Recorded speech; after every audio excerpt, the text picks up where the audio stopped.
اور آپ جو منہ ٹیڑھا کر کے جو آپ کو انگریزی بولنے کی عادت پڑ گئی ہے، میں 20 دفعہ سمجھا چکا ہوں، انگریزی آپ کو کبھی نہیں آئے گی۔ آپ کے ہاں کہیں وہم ہو گیا ہے۔ آپ نے 3023 میں اگر آپ زندہ رہے، ملک زندہ رہا، تو آپ اپنی نسلوں کی صورت میں زندہ ہوں گے، تو آپ نے کام اپنی زبان میں کرنا ہے۔ اس لیے مت ہر چیز کو ادھار لینے کی عادت ترک کر دیجیے۔ میں کہیں یو ایم ٹی میں تقریر کر رہا تھا جاوید صاحب، تو وہ جو کنڈکٹ کر رہا تھا اسٹیٹ سیکریٹری، وہ انگریزی میں کنڈکٹ کر رہا تھا۔ حیرت ہو رہی تھی مجھے کہ بلایا مجھے ہوا ہے اور انگریزی میں سارا پروگرام کنڈکٹ ہو رہا ہے۔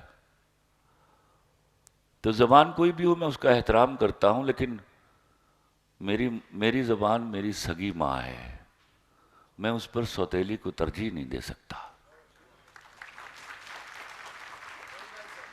تو ان کی بد نصیبی یہ ہے کہ جتنی یہ سمجھتے تھے انگریزی آتی ہے، ان سے بہتر مجھے آتی تھی۔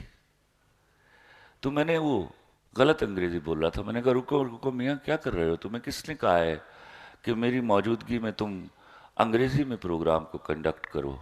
یہ بات پلیز غور سے سمجھیے گا، اس پر صرف ہنسیے گا مت۔ تو اس نے کہا sir I have been instructed to do that. تو میں نے کہا اچھا تمہیں یہ بھی کہا گیا ہے کہ تم غلط انگریزی بولو؟ تو مجھے ذرا بتاؤ تم میں کتنے ہیں؟ اتنا ہی کوئی مجمع تھا کہ 800-900 کا، آپ شاید کچھ زیادہ ہوں گے۔ کتنے لوگ ہیں جن کو جو انگریزی میں ایم فل اور پی ایچ ڈی کر رہے ہیں؟ تو ٹو مائی ونڈر اگر 150 ہاتھ کھڑا ہوا ہے تو اس میں 100 سے زیادہ لڑکیاں تھیں۔ تو میں نے کہا انگریزی آتی ہے؟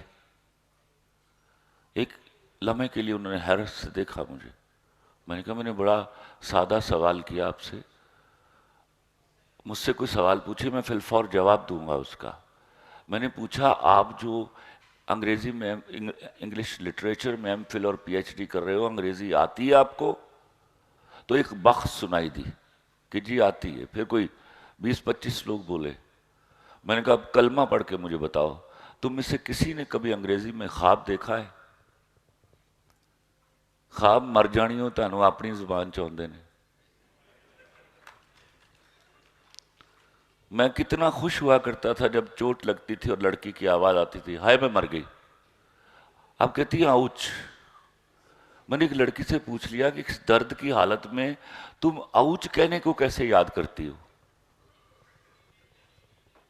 اس میں کیا قباحت ہے اگر تمہارے منہ سے نکلے گا اور سچ نکلے گا کہ ہائے میں مر گئی؟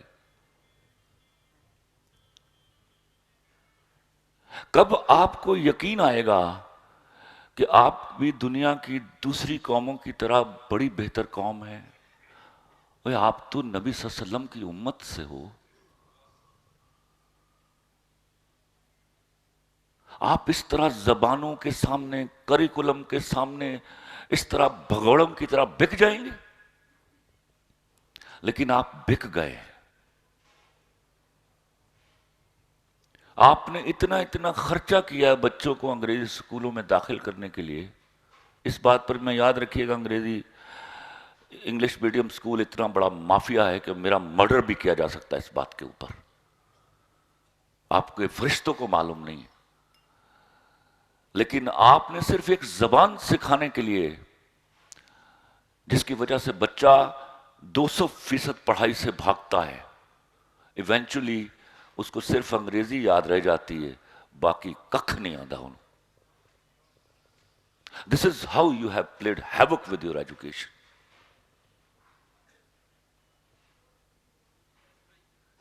میرا زمانہ تھا پوچھا جاتا تھا بچہ لائق کتنا ہے، اب پوچھا جاتا ہے بچہ پڑھتا کون سے اسکول میں؟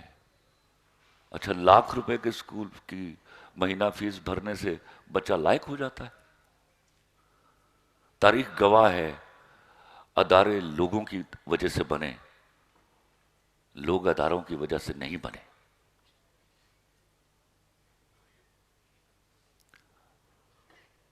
تو یہاں میں بہت چڑھ جاتا ہوں، کیونکہ جو بربادی آج آپ اپنے سامنے دیکھ رہے ہیں، اور دیکھ کیا رہے ہیں، پیٹرول بڑھ رہا تھا تو میرے ہی کچھ جاننے والوں نے مجھے فون کر دیا کہ خلیل صاحب پیٹرول پروال وہ 35 روپے بدل لگ گا جی۔ جب کسی قوم کی یہ حالت ہو جاتی ہے تو میرے جیسے لوگ بھی مایوس ہو جاتے ہیں، جو کبھی مایوس نہیں ہوا کرتے تھے۔